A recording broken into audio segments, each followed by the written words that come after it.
Good morning students. मैं doctor Vijendra Singh Tanwar, associate professor. वर्तमान में मैं राजकीय महाविद्यालय गुढ़ा जो है जिले में पदस्थापित हूँ। जो वीडियो सीरीज आपके लिए बनाई जा रही है उसी कड़ी में आज बीए पार्ट फर्स्ट के विद्यार्थी जिन्होंने इंग्लिश लिटरेचर विषय लिया, उनके पेपर फर्स्ट में कुछ लिटरेरी टर्म्स और हिस्टोरिकल टर्म्स है एक यूनिट के अंदर, जिसमें से एक पूरा क्वेश्चन आएगा 20 नंबर का शेखावट यूनिवर्सिटी में। तो उसी कड़ी में आज हम जो कर रहे हैं वो है रेस्टोरेशन एज।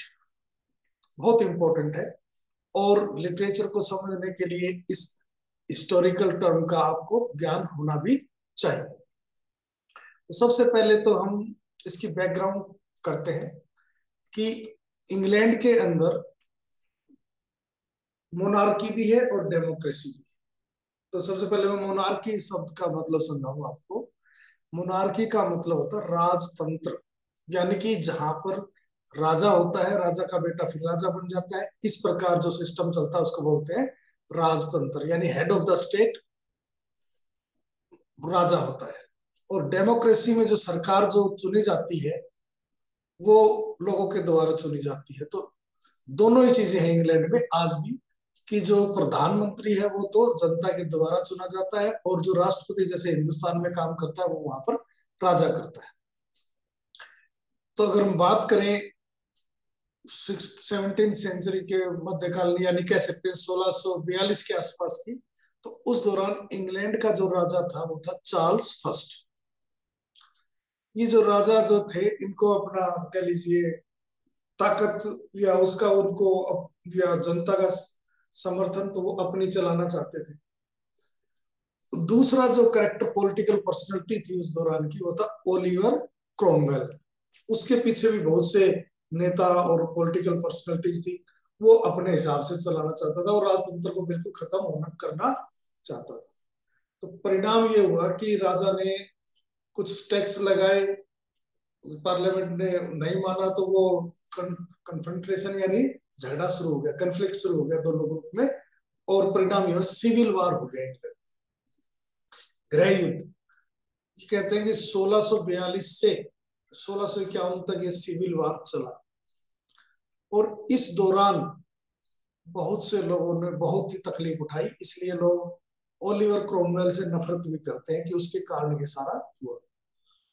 लेकिन इस युद्ध में 1648 में चार्ल्स फर्स्ट को हार गया, यानी उसके साथ जो लोग थे वो हार गए और उसको 1649 में फांसी पर लटका दिया गया।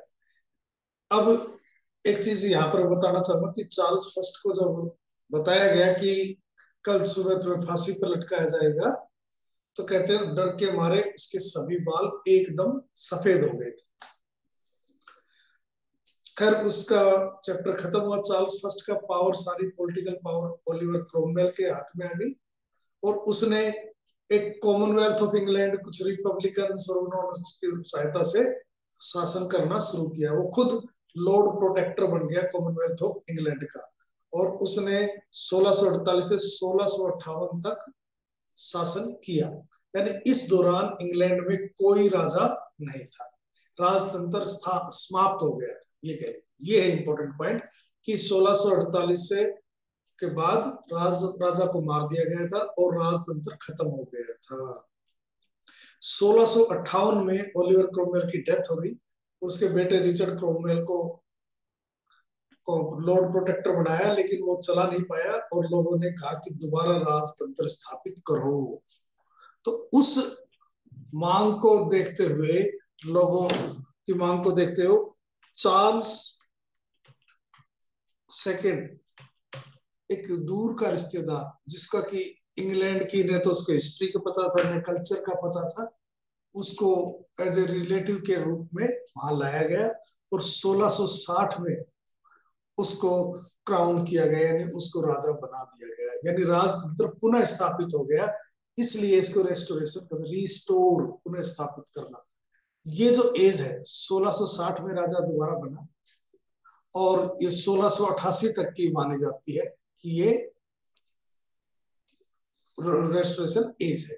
तो इसके बारे में जानने से पहले कि लिटरेचर से, इस हिस्टोरिकल चीज का लिटरेचर से क्या लेना देना, तो उसी चीज को हम ये इस ढंग से लें, कोई भी लिटरेचर लिखा जाए, किसी भी युग में लिखा जाए, उस युग की राजनीतिक, सामाजिक, आर्थिक हालत कैसी है, उसका इम्पैक्ट लिटरेचर पर आता है। क्योंकि रिस्टोरेशन दोबारा स्थापित हुआ तो उस दौरान क्या क्या हालत हुए, वो सब इम्पैक्ट उस दौरान के लिटरेचर को देखने को, या उस लिटरेचर पर देखने को मिलता है। खास करके ड्रामा में, उस दौरान को ड्रामा ज्यादा पॉपुलर था, तो उसी चीज को हम रेस्टोरेशन एज के नाम से जानते हैं। तो देखिए, रेस्टोरेशन एज के बारे में अब पढ़ना शुरू करते हैं, क्योंकि ये 20 नंबर का प्रश्न आएगा तो आपको 4-5 पेज तो लिखने ही चाहिए। देखिए, one of the most important and interesting aspects of literature, पहलू जो लिटरेचर का सबसे महत्वपूर्ण रुचिकर जो पहलू है, is the way that it both responds to and is inevitably shaped by political context in which it is written.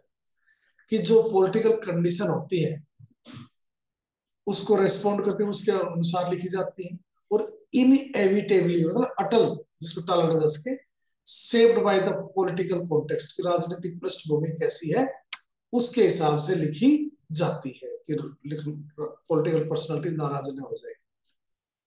Some of the best examples of this can be found in the restoration period। और इस बात को सिद्ध करने के लिए हम restoration period को देखें तो उस दौरान की लिटरेचर ऐसी ही है, which lasted from 1660 to 1688 तक, ऐसा कहा जाता है। 1688 तक ये एज चली। अब पुनः देखिए, the name restoration comes from the crowning of Charles II, ताजपोशी, यानी उसको राजा बना दिया गया चार्ल्स II को, which marks the restoring of the traditional English monarchical form of government। मतलब उससे वो मोनार्की यानी राजतंत्र वाली जो सरकार थी उसकी पुनः स्थापना हुई, following a short period of rule by a handful of republican governments। थोड़ा सा जो पीरियड था बीच में गैप हो गया था, यानी 1648 से 1660 तक का, उसको छोड़ दे तो उसके बाद पुनः स्थापित हुआ राजतंत्र। At the heart of this literature is the attempt to come to terms with the political events। मतलब इस लिटरेचर में अगर देखें तो सामंजस्य स्थापित करना था किससे, पॉलिटिकल घटनाओं से, that had occurred in previous decades, जो कि पहले प्रीवियस यानी से पहले वाले दशक में घटी। The writing of this time are both innovative, जो लिखी गई उस दौरान जो रचनाएं थी, चाहे वो पोइट्री हो, ड्रामा, खास करके वो इनोवेटिव, तो वह नवाचार था, वेरिड, विभिन्न प्रकार की थी। The style and subject matter of literature produced during the restoration period, जो इसमें स्टाइल और दूसरा, एक तो स्टाइल कह सकते हैं और सब्जेक्ट मैटर माने किस विषय पर लिखेगी, वो एक बहुत बड़ा कह सकते हो रंग है, किसे span the spectrum from definitely religious, यानी रिलीजियस टॉपिक पर तो लिखा ही गया निश्चित रूप से, टू सैटिरिकल, व्यंग्यात्मक, एंड रिस्क, यानी कि रिस्क का मीनिंग दिया हुआ देखिए थोड़ा सा रेड में, स्लाइटली इंडिसेंट, थोड़ा सा ऑब्सीन कह सकते हो, जिसको हम एडल्ट के सेंस में भी लेते हैं, आजकल की मूवीज में लगा देते हैं, liable to show specially by being sexually suggestive, तो थोड़ा सेक्सुअली ओपन सेक्स के बारे में लिखते थे। In 1688, James II, Charles II's brother, was removed from the throne। 1688 में उसको हटा दिया गया। देखिए, चार्ल्स II 1660 से 1685 में उसकी डेथ हुई, तब तक रहा, 3 साल उसका भाई जेम्स II रहा, और उसके बाद which many scholar use the mark the end of restoration literature. 1688 में जैसे ही जेम्स II को हटाकर दूसरा जब राजा बना, तो उसको हम ये मानते हैं लिटरेचर में कि रेस्टोरेशन एज का अंत हो गया।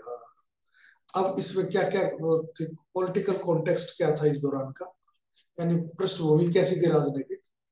इन addition to conveniently providing the title for the period, उस युग को बड़ी सुविधाजनक ढंग से टाइटल तो दे ही रहा है ये, the restoration of Charles II has a particularly defining influence on the literature, literature पर काफी अच्छा प्रभाव था जिसको वेल डिफाइन किया जा सकता है। That was written in the second half of the 17th century, जो कि सेकंड हाफ में यानी 1660 के बाद लिखी गई। The political events of the previous decades resulted in a tremendous turmoil for the English people. English यानी अंग्रेजों के लिए बड़ा ही टर्मोइल, बहुत ही परेशानी का समय था।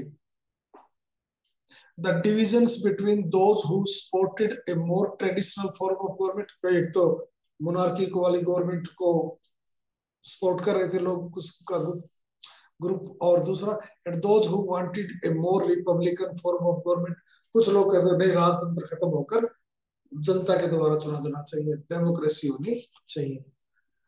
Lead to strong tension throughout England, पूरे इंग्लैंड में ग्रुपिज्म हो गया और टेंशन क्रिएट हो गया। These tension led to the English civil war, और इससे इंग्लैंड में गृह युद्ध शुरू हो गया, which lasted from 1642 to 1651 तक, यानी लगभग 9 साल चला, and was a particularly brutal experience for many British people, बहुत बुरा अनुभव था बहुत से लोगों के लिए। ब्रूटल वही दुष्ट, यानी बुरा कह सकते हो, very bad. The war culminated with the beheading of Charles I in 1649, यानी चार्ल्स फर्स्ट को बीहेड का मतलब उसका गर्दन काट दिया, यानी कि उसको फांसी पर लटका दिया गया 1649 में। From 1649 to 1659 various form of republican government ruled Britain, अलग अलग की वैरायटी, अब ऐसा कॉमनवेल्थ कर लेते हैं, अब ये ऐसे चुन लेंगे, कोशिश की गई इन 10 सालों में। In 1660 1660 में चार्ल्स सेकंड became king, दोबारा राजा बन गया Charles second, thereby restoring the English monarchy, इस प्रकार उसने इंग्लैंड में पुनः राजतंत्र स्थापित कर दिया। After Charles II died in 1685, his brother James II took over the throne, तो उसका भाई जेम्स सेकंड राजा बन गए।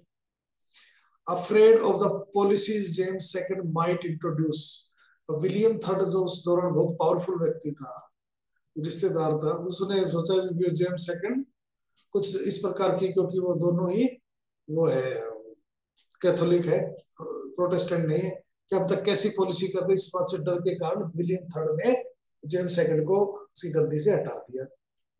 and took over the English throne in 1689, और 1689 में खुद राजा बन गया। This act is often referred to as the Glorious Revolution, बहुत ही शानदार क्रांति का नाम से जाना जाता है इस घटना को, because relative to the violence of English Civil War, उस दौरान तो बहुत, जब चार्ल्स फर्स्ट को उठाया तो बहुत वायलेंस हुई थी, हिंसा हुई थी, मारकाट मची थी। The transfer of power was not very bloody, लेकिन इस 1688 के बाद जब जेम्स सेकंड को उठाया गया तो उसमें खून खराबा नहीं हुआ। Some scholar use the displacement of James II as one place to mark the end of the restoration. कुछ स्कॉलर कहते हैं कि इसका मतलब इसका एंड हो गया, किसका, रेस्टोरेशन एज का। ये थी पॉलिटिकल पृष्ठभूमि। अब फिलोसफिकल पृष्ठभूमि कैसे दी जाएगी? The start of restoration period roughly coincides with the beginning of what is known as the Enlightenment. इस दौरान एनलाइटनमेंट का भी लोगों में एक जागरूकता यानी ज्ञान शुरू हो गया। ज्ञान का मतलब लोग अंधाधुंध विश्वास नहीं करते थे, हर चीज में रीजन करते थे, लॉजिकली सोचने लग गए थे। इसकी शुरुआत हो गई थी, मतलब पूरे लॉजिकली हो गए थे, शुरुआत हो गई थी। Which lasted until the end of the 18th century, और ये चलता रहा 18th century तक। सोचिए, the enlightenment was defined, इसको हम डिफाइन कर सकते by an eminent, by an emphasis, मतलब जोर देना on reason and logic। इसमें आदमी लॉजिकली सोचता है, रीजनली सोचता है।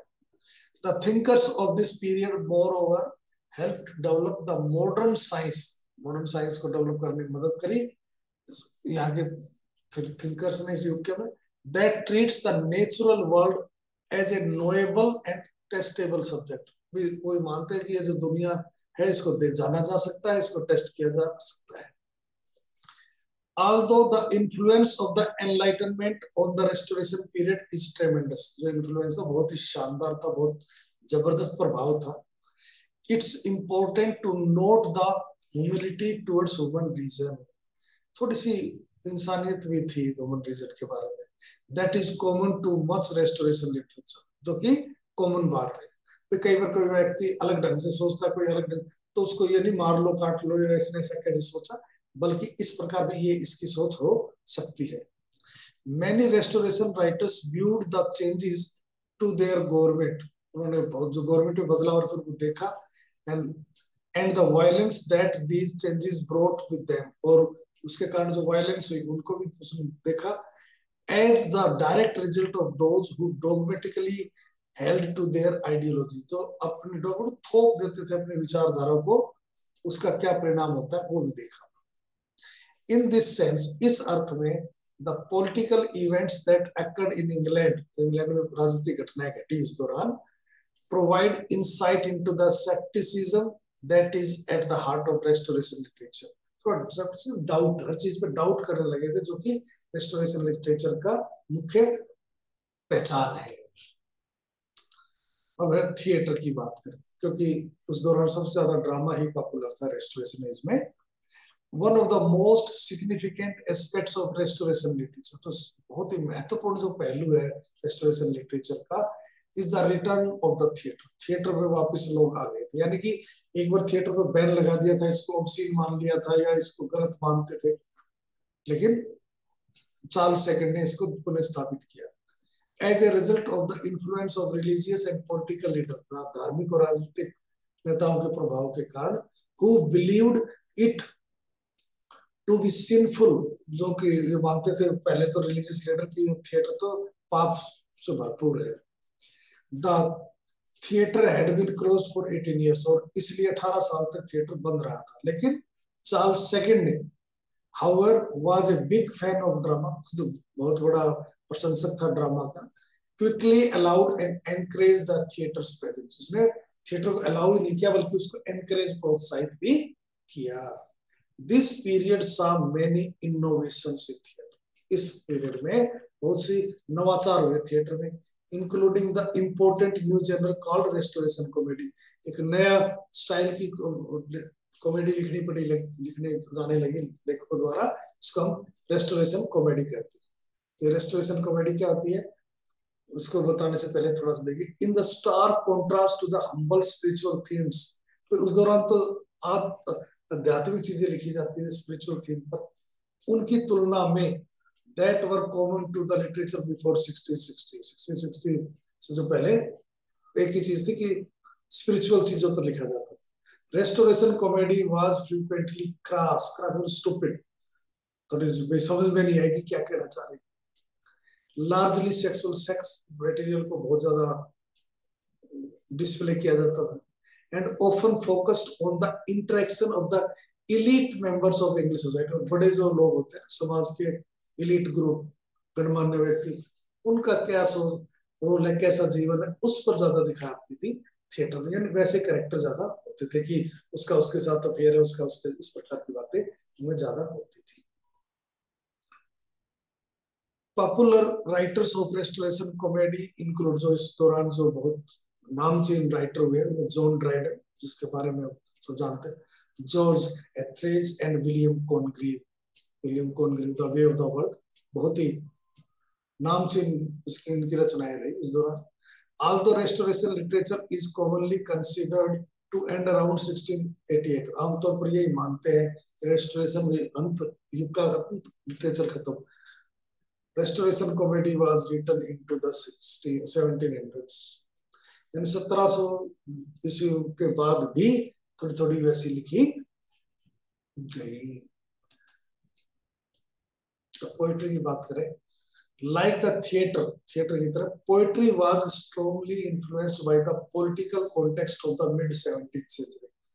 पोइट्री भी जो मिड 17th सेंचुरी में, यानी राजा का कत्ल हुआ, कॉमनवेल्थ आया, फिर पुनः राजतंत्र आया, इनसे पोइट्री भी प्रभावित है। In contrast to the poetry popular in the first half of the 17th century, poetry में जो पहले जो पॉपुलर थी, दैट एम्फेसाइज रिलीजियस ट्रूथ, धार्मिक ट्रुथ पे ज्यादा जोर देती थी। Restoration poetry focused more on glory and powerful potential of human beings, कि मानव की क्या ग्लोरी हो सकती है, शान हो सकती है, क्या वो पावर की संभावना है उसमें, to understand and improve the world, जिससे कि दुनिया को समझ सके और उसमें सुधार ला सके। Many poets attempted to outline ways to live and write and praise the importance of thinking of forward sir. यानी जब सोच बदली कि पहले तो समाज की और उनकी सोचनी चाहिए थी, लेकिन इस दौरान क्या खुद को इम्पोर्टेंस मिलने लगी, आदमी सेल्फिश होने लगा। ये बहुत बड़ा चेंज आ गया था इस दौरान की पोएट्री में। कुल मिलाकर सारे लिटरेचर को उस दौरान की जो राजनीतिक घटनाएं थी, क्योंकि चार्ल्स सेकंड जो बना था राजा, उसको न भाषा आती थी न कल्चर आती थी, वो हमेशा अय्याज टाइप का राजा माना जाता है। कुल मिलाकर ये कह सकते हैं कि बहुत अच्छा एक प्रभाव लिटरेचर पर उस दौरान देखने को मिला, और इसीलिए इस युग के लिटरेचर को हम रेस्टोरेशन लिटरेचर भी कहते हैं। Thank you very much.